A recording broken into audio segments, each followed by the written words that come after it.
Монголия, Шығыс Азиядағы мемлекет. Солтүстігінде Ресеймен және оңтүстігінде Қытаймен шектеседі. Теңізге шығу мүмкіндігі жоқ. Монголияның ауданы 1,564,116 шаршы километр. Әлемде 19-шы орын. Және негізінен үстірт, тегіс немесе толқында. Сәл бөлінген беті бар. Көрші жазық кеңістіктерден айқын шегіністермен шектелген биік жазық. Бұл үстірттің үстінде бір қатар таулар мен жоталар көтеріледі. Олардың ішіндегі ең биігі ел аумағының батысы мен оңтүстік батысында 900 км қашықтыққа созылған Моңғол Алтайы. Монголияның оңтүстігінде, оңтүстік батысында және оңтүстік шығысында Гоби шөлі орналасқан. Ол Қытайдың орталық бөлігінің солтүстігіне жалғасады. Монголия өзендері тауларда туады. Олардың көпшілігі өз суларын солтүстік мұзды және Тынық мұхиттарына апаратын Сібір мен Қиыр шығыстың ұлы өзендерінің шыңдары. Елдің ең ірі өзендері Селенга, Керулен, Тесингол, Анон, Халхингол, Кобдо және тағы да басқа. Селенга өзені жарты жылға қатып қалады. Мұздың орташа қалыңдығы 1-1,5 метрге дейін. Жылына 2 су тасқыны болады. Көктем қар және жаз жаңбыр. Судың ең төменгі деңгейіндегі орташа тереңдік кем дегенде 2 метр. Монголиядан шыққаннан кейін Селенга Бурятия аумағы арқылы ағып, Байкал көліне құяды.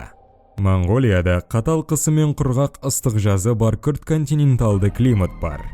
Астанасы Улан-Батор қаласында. Шамамен солтүстік батыс тау сілемдері мен елдің оңтүстік шығысындағы шөлді құрғақ аймақтың ортасында орналасқан.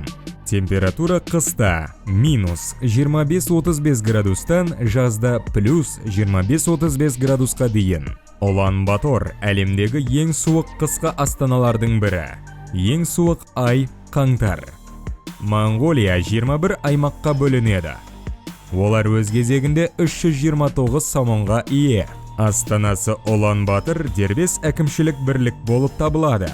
Уақыт өте келе кеңістіктегі орнын өзгертетін уақытша елді мекендердің көп болуына байланысты дәстүрлі мекенжай жүйелері Монголия үшін қолайлы болмады.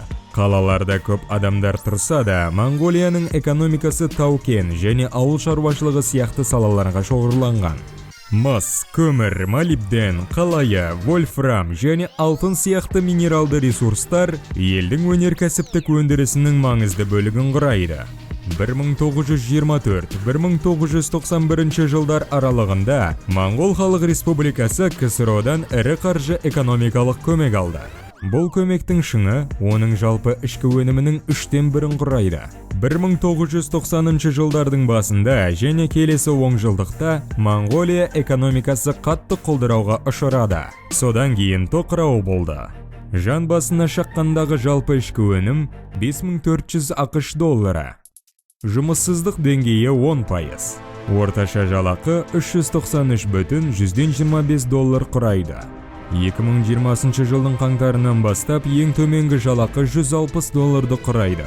Экспорт көмір 33%, мыс 24%, алтын 18%, шикі мұнай 5,4%, темір кені 4,3%, жүн 3,4%. Негізгі сатып алушылары Қытай 76%, Швейцария 9,6%, Ұлыбритания 9,6%, Ресейдің үлесі 0,83%.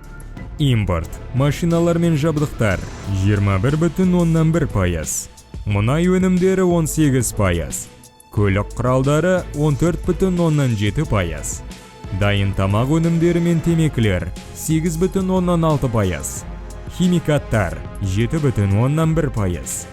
Сондай-ақ металлургия өнімдері, тұтыну тауарлары, ағаш және тағы да басқа. Негізгі жеткізушілер Қытай 32%, Ресей 28%, Жапония 8,7%. Сыртқы қарыз 18,67 миллиард доллар. Елдің негізгі сауда серіктестері Қытай мен Ресей. Ал Монголияның экономикасы негізінен осы елдерге байланысты. Монголия экспортының 68,4% Қытайға жүзеге асырылады. ал импортқа бар болғаны 29,8% келеді.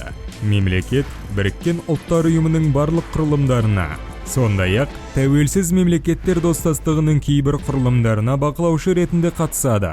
Ресми тілі моңғол, кириллицамен жазылған. Ескі моңғол жазуы үшін қолданылған. Ұлттық статистикаға сәйкес, халық саны 3,17 миллион. Бір шаршы шақырымға 1,99 адам келеді. Орташа өмір сүру ұзақтығы 65 жыл ерлерде, 70 жыл әйелдерде. Этникалық құрамы: халха моңғолдар 94,9%, түріктер, негізінен қазақтар 5%, қытайлар мен орыстар 0,1%. Халықтың 95%-дан астамы моңғол тілінде сөйлейді. Орта мектептерде дәстүрлі моңғол жазуы да оқытылады. 9 миллионға жуық моңғол Моңғолиядан тыс жерде. Оның ішінде 7 миллионға жуығы Қытайда тұрады деп саналады. Ресейде 2010 жылғы халық санағы бойынша халха моңғолдар 2986 адамды құрады. Сонымен қатар, Ресейде моңғолдарға қатысты бурята 461,389 адам және қалмақ 183,372 адам халықтары тұрады. Моңғолиядағы негізгі дін бұл тибеттік буддизм, галук дәстүрі. Бірақ шаманизмді халықтың аз бөлігі қолданады. Моңғолиядағы қазақтар сунниттік исламды ұстанады. Моңғолия мәдениеті дәстүрлі моңғол көшпелі өмір салтына, сондай-ақ Тибет буддизміне, Қытай және орыс мәдениеттеріне қатты әсер етеді. Моңғол мәдениетінде оның шығу тегі мен отбасына деген сүйіспеншілік бағаланады. Бұл ескі моңғол әдебиетінен бастап қазіргі поп-музыкаға дейінгі барлық нәрселерде көрінеді. Дала тұрғындарының тағы бір маңызды ерекшелігі қонақжайлылық.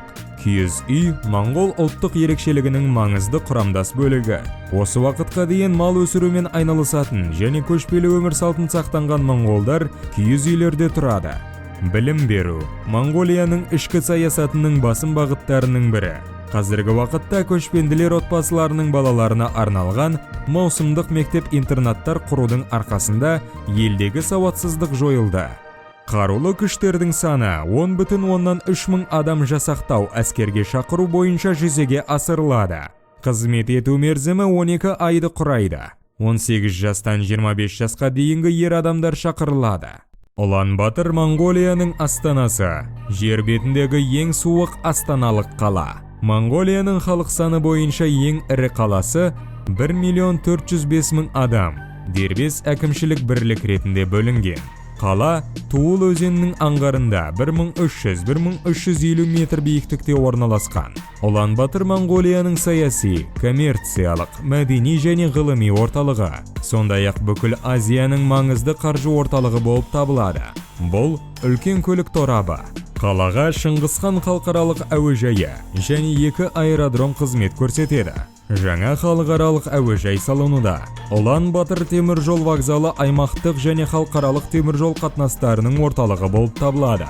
Туристерді Улан-Батордың тарихи орталығы, ЮНЕСКО-ның бүкіл әлемдік мұрасының алдын ала тізіміне енгізілген қала ішіндегі қасиетті Богд хан Оул тауы қызықтырады. Қалада кеңес заманында КСРО-ның айтарлықтай қолдауымен салынған 4 ЖО жұмыс істейді. Олар елдің электр энергиясының 85%-дан астамын өндіреді. Қала елдің жалпы өнеркәсіп өнімінің жартысына жуығын өндіреді. Мұнда автотіркеуіштер зауыты, мал шаруашылығы шикізатын қайта өңдеу жөніндегі өнеркәсіп комбинаты, ет комбинаты, металл өңдеу, ағаш өңдеу, үй құрылысы, азық-түлік және өнеркәсіптің басқа да салаларының кәсіпорындары бар. Қалаға келетін туристер ағыны жыл сайын ел табысының шамамен 10%-ын құрайды. Цонжин Болдоктағы Шыңғысханның ат мүсіні Моңғолиядағы Шыңғысхан ескерткіштерінің ішіндегі ең үлкені және әлемдегі ең үлкен ат мүсіні. Моңғолиядағы Архангай аймақ. Архангай 1931 жылы құрылған. Алып жатқан жер аумағы 55,314 шаршы километр шамасында. Халық саны 84,078 адам. Халық тығыздығы 1,52 адам шаршы километр. Аймақ экономикасының негізі мал шаруашылығы болып табылады. Архангайда 2,1 миллион бас ірі қара бар. Баян-Өлгей Моңғолияның 21 аймағының бірі. Негізінен қазақтар 90,4%. Және Урянхайлар 5,19% тұрады. Тувалықтар 1,42%. Қалғандары дербеттер мен халқа моңғолдар. 1991-93 жылдар кезеңінде кейінгі жылдар бейімделу қиындықтарымен және экономикалық жоспар проблемаларымен бетпе-бет келген қазақтардың Қазақстанға сыртқы көші-қон көлемі шамамен 30 000 адамды құрады. Репатрианттардың белгілі бір бөлігі Моңғолияға оралды. Аймақтағы халық шаруашылығының негізгі саласы мал шаруашылығы болып табылады. Жайылымдық мал шаруашылығымен 11,078 қойшы шаруашылықтар айналысады. Олардың әрқайсысына орта есеппен 133 бас малдан келеді. Бұл Моңғолияның барлық аймақтарының ішіндегі ең төмен көрсеткіш болып табылады.